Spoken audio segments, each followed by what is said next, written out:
Hey my friends, welcome back to the channel. So in my adventures today, I find myself in Cañada Flintridge. So where that is above Glendale, in the mountains above Glendale, and it is absolutely beautiful here, and it's crazy. So this is like I would liken it to like the Beverly Hills of above Glendale kind of thing. So I'm just gonna like walk around a little bit in the neighborhood and check it out and show you some of these beautiful sights as well. So but before I do that, please click like on the channel and subscribe and do all those things. Join the channel to get like early updates and early videos and that kind of thing. Everything helps. The idea behind this YouTube channel is to help with the films that I make. So independent film, that's what it's all about, and that's what this video is going to help. So yeah, let's go check it out, shall we? So this is the view just down this street. So it is, as I have noticed, the cars that are on this street are very nice, very lovely. BMW over there, very lovely. What is it? Porsche Cayenne, one of the electric. That is a Cadillac Lyric rolling up the street, electric. So if you're wondering where we are, I'll give you a bearing of where we are. So Cañada Flintridge, and if I am looking at this correctly, we are at the corner of Karen Lynn, that's two words, it's one street, and San Augustine. So Karen Lynn and San Augustine. It's absolutely just beautiful. So it's like, this is where the people that have lots of money, that want to live. I mean, here's the thing. It's like, you're not super close to anything here, but you're also not super far away. So I think that is part of the charm of this. But we're just gonna take a little walk. You can see these houses, I'd say 3, 4, 5 bedroom houses on pretty big lots.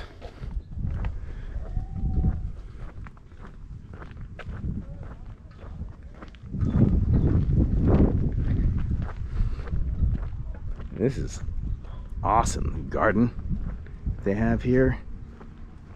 It's super cool. Yeah, it's something that you don't have here in California. See, where I grew up in Houston and New Orleans, you had grass. All the lawns were grass. St. Augustine, different kinds of like lawns where you would go and play football on. But here, it's like you have your kind of California native plants and that kind of thing, which is absolutely gorgeous. So yeah, place is it's just a beautiful neighborhood.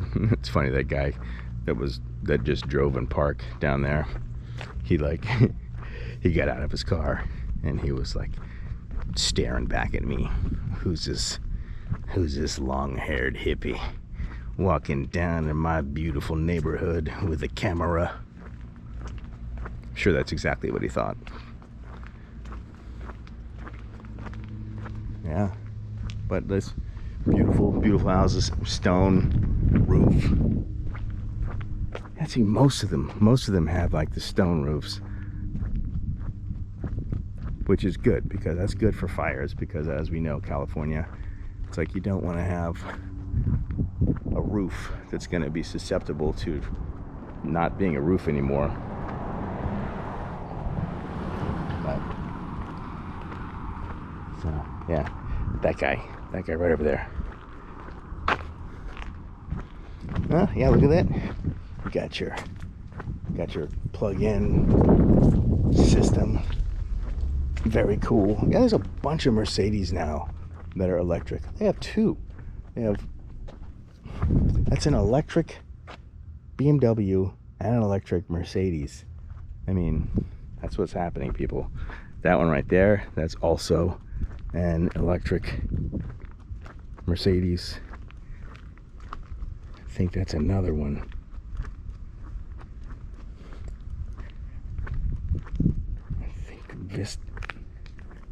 I think they're all electric. That's wild. I think that's a Cadillac. Yeah, that Cadillac right there. It's also electric. So all those really freaking nice cars. I mean, these cars, they are not inexpensive. See, I also have an electric car, but mine is very inexpensive. So it's also used. So, which makes it more inexpensive. So, but the cool thing about having an EV is basically, and you can do this math yourself, the money that I was spending on gas is now more than covering the car note. It's easy math. So if you drive a lot, the gas company, the gas that you're not buying is paying for your car. Just think about that. If you're thinking about getting an electric car and you drive a lot and you have like a way to charge and infrastructure where you live, you know, yeah, you can have the gas companies pay for your car, basically, if you follow what I'm saying. So anyway,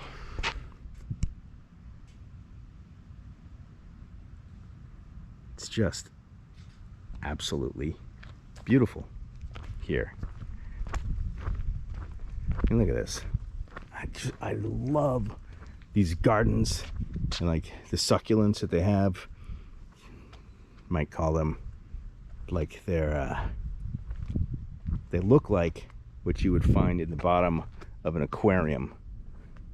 You know, doesn't this look like it would be like, you know, there should be like fish swimming around here. I think we're gonna make a new thing. It's called desert fish. I got nowhere to go with that. Desert fish. It might grow onto something, but yeah, check this out. So this is like same kind of succulents. The flowers, desert flowers. That's cool. So I don't know if you saw my last the Cal Arts video, but Santa Clarita is pretty much like this. I mean, it's not a wealthy area like this is, but it is definitely a desert like this, you know. So this is all pretty much like Southern California desert mountains is what all this is. And you know, they do have trees, and these trees get water through several sources. They basically get water from the air, moisture out of the air, and they also get water from their root system. So they don't really rely on rain very much, which is cool. I mean, you know, I would like to not rely on food very much, but we're made different. You know, the being human beings and all that. You have all these freaking needs and stuff. You gotta eat, you gotta drink water, you're gonna die. It's just kind of base knowledge. That's what I'm here for. I'm here to give you base life knowledge. It's all like super base. Don't take anything I say seriously, and we are off to a good start. So, but Preacher 6, just throw that in there. So, what we're going to get to at this point is where this channel is making money, which will pay for the films, which is awesome. But you can help that too by joining the channel. I have a link in the description. I think like if you see the video, you can also click on the join the channel button, you know, on the YouTube television thing. Join. $2. Buy a coffee. I love coffee. I probably drink too much of it, but can you drink too much coffee? No, okay, don't answer that. Don't answer the question. I didn't ask that question. We all know the real answer. But I live in a fantasy land where you cannot drink too much coffee. That's just me though. So let's take a break from my ramblings and just look at how beautiful it is out here. So, you know what we're gonna do? We're gonna walk on the other side of the street. We're gonna walk by that guy's house. See if he's out there with binoculars or something. You know, those hippies coming to take over Cañada Flintridge. I'm not gonna let it happen over my body. Yeah, so that's a cool plant. See, there should be some desert fish like swimming around there. Oh, you know what? If there's somebody that like is starting a band, you should name it Desert Fish. You should. You got like a kind of like a Chili Peppers vibe, you know, really funky, some good bass. Your drummer's amazing. Singer's got like a voice who can sing like an opera singer, you know. So I'm now your manager, and your band name is Desert Fish, and you all dress really cool and funky, and bell bottoms, you're bringing it back. We're gonna have paisley, you know, pants, all the things. All right, so look out, stay tuned for the new band Desert Fish coming to a town near you. Someone's gonna make some artwork for it. Probably someone watching this channel right now. Desert Fish. Yeah.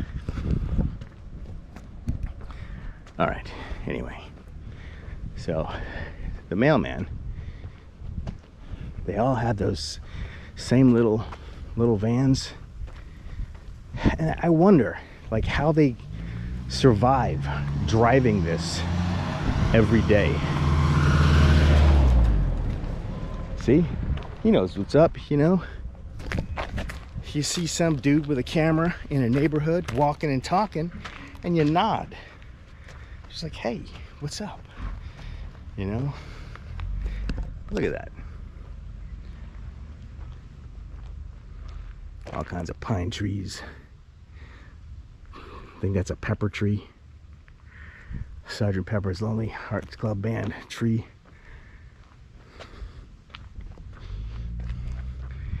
That's a yellow submarine tree. I'm probably kidding.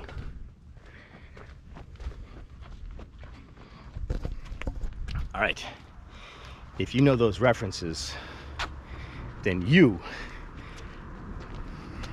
listen to old rock. Yeah, that's how you knew what that was. That's how you knew. So, hey, so tell me what you think about this new kind of thing that I'm doing with these adventures, you know, and whatnot. I know they're all kind of different, and I'm okay with that. So, are you digging it? Are you digging it? That's the question. Look at that door. That's a garage. It's like It's like black plex garage. You know that scene in The Matrix where he points his finger like through the mirror and it like takes up his hand and he becomes like, you know, part of the Matrix? I bet you that's what that is. I bet you if I went over there and touched that garage would suck me right in. You'd never see me again. I would be in some other computer world fighting the agents. That's freaking stressful. All right, that's why I didn't touch it. I mean, because we all know what could happen. And we all know that that's what could happen. Hey, these are those cars I was talking about earlier. Look at that. Look at that. Maybach, Mercedes. It's a Cadillac. Another Mercedes EQE. Nice. Nice. That's cool. That's your hedges. They have it nicely trimmed. Shows you where the driveway is. It's like, this is where the driveway is. Don't travel into the hedges. So, also these hedges here shows you don't drive into the hedges.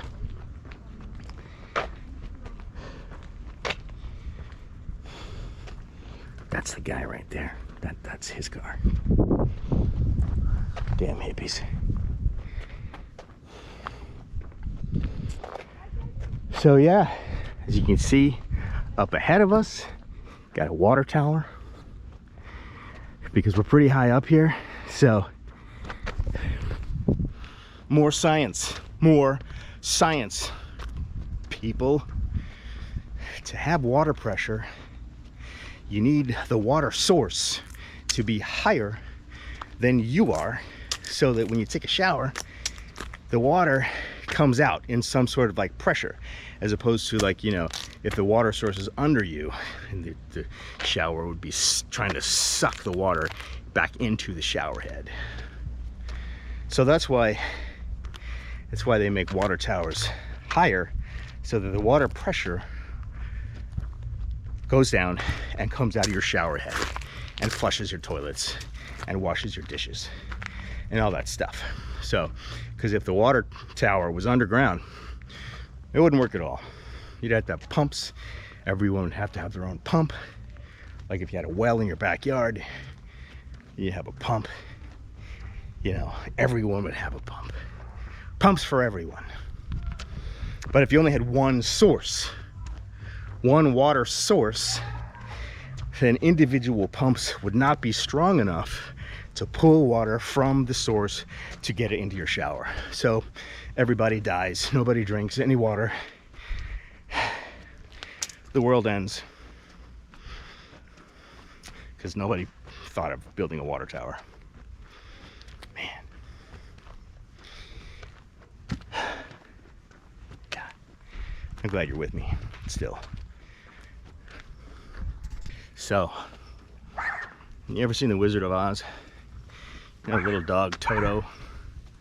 So, there's a dog back there. That's why I cut this, because this little person that lives in the house came out with her dog, and her dog looked like Toto, and Toto was barking at me like he wanted to eat me. So I had to stop the camera. Toto did not eat me. I am still making this video because thank you for leashes. You know, lady had the Toto on a leash. Toto couldn't get to me. I'm grateful. Hey, so yeah, look at that. That's right. Cramp wheels to curb set brake. It's like they have to have a sign for people that don't know what it's like to live on a hill or park on a hill. But if you have been on a hill and parked, then you should know that. You point your wheel into the curb so that if you're facing downhill, Okay, how do I do this so that you can see it? All right, so if you're facing down, say I'm looking downhill, and the curb is on this side, okay? The cars are gonna be right here. You put your wheel like that so that it would hit the curb, not the other way, because then if it rolls, your car is gonna roll into the street. Dig? So you make, I'll give you a perfect example. I will show you how I did it. Okay, so check this out. By the way, you want to see something, Haunted Lake Lanier, it's on Amazon. Go check it out, rent that sucker, keep independent film alive. Okay, so we're on a hill, and as you can see, this is how the wheel is pointed into the curb, so that if for any reason the car started to roll, it would just bump into the curb and it wouldn't go careening down that street, taking out Toto, as Toto couldn't get away from the leash, and bad things would happen. So point your car into the curb, and if you're facing the other way, do the opposite, so that, you know, the front of the car would go dink like that, dink into the curb, and not the other way, whoosh, so it would roll up into a backyard. Life lessons. That's what I'm here for. I'm gonna write a book.